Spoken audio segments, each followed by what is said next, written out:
যত সময় যাচ্ছে ততই মৃত্যুর আতঙ্কে কাঁপছে স্লোভাকিয়ার সুকানি বনাঞ্চলের ভালুকেরা। স্থানীয় বাসিন্দাদের মতে এক মা ভালুক তার 2 ছানা সহ রক্তাক্ত করেছে এক ব্যক্তিকে। পরে তাকে উদ্ধার করে ভর্তি করা হয় ইউনিভার্সিটি হাসপাতাল মার্টিনে। ওই ঘটনার মতো একাধিক ভালুক আক্রমণের দাবি করে স্লোভাক সরকার ঘোষণা দিয়েছে দেশের মোট ব্রাউন ভালুকের প্রায় 1/4কে গুলি করে হত্যা করা হবে।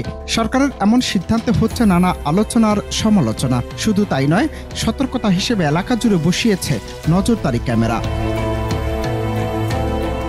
এরই মধ্যে 23টির বেশি ভালুককে মেরে ফেলা হয়েছে বলে জানায় কর্তৃপক্ষ। এলাকাবাসীদের বনে একা না ঢোকার আহ্বান জানিয়েছে প্রশাসন। ভালুকের বন থেকে লোকালয়ে চলে আসার পেছনে বনভূমি সংকোচন ও খাদ্যের অভাবকে দায়ী করছেন পরিবেশবিদরা। পরিবেশবিদ ও বিরোধী দলগুলো বলছে এটি সম্পূর্ণ অযৌক্তিক। সরকারের দাবি, সম্প্রতি বেশ কয়েকজন মানুষ ভাল্লুকের হামলার শিকার হয়েছেন।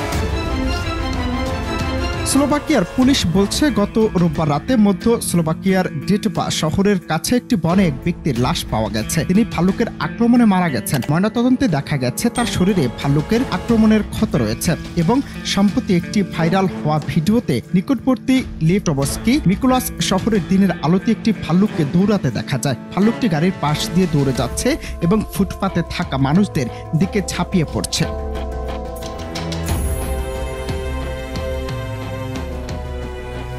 পরিবেশ মন্ত্রী টমাস দারামা বুধবার জানিয়েছেন স্লোভাকিয়ায় বর্তমানে 13 শতাধিক ভালুক রয়েছে। 800 ভালুকের সংখ্যা যথেষ্ট বলে তিনি মনে করেন, কারণ ভালুকের সংখ্যা দ্রুত বাড়ছে। তবে বিশেষজ্ঞদের মতে স্লোভাকিয়ায় ভালুকের সংখ্যা মোটামুটি স্থিতিশীল রয়েছে। এ প্রজাতির ভালুক কার্পাথিয়ান পর্বতমালা জুড়ে দেখা যায়, অর্থাৎ রোমানিয়া থেকে পশ্চিম ইউক্রেন হয়ে স্লোভাকিয়া ও পোল্যান্ডে এই ভালুকের দেখা মেলে। Ananta Hasan Masud, Bangla TV news desk.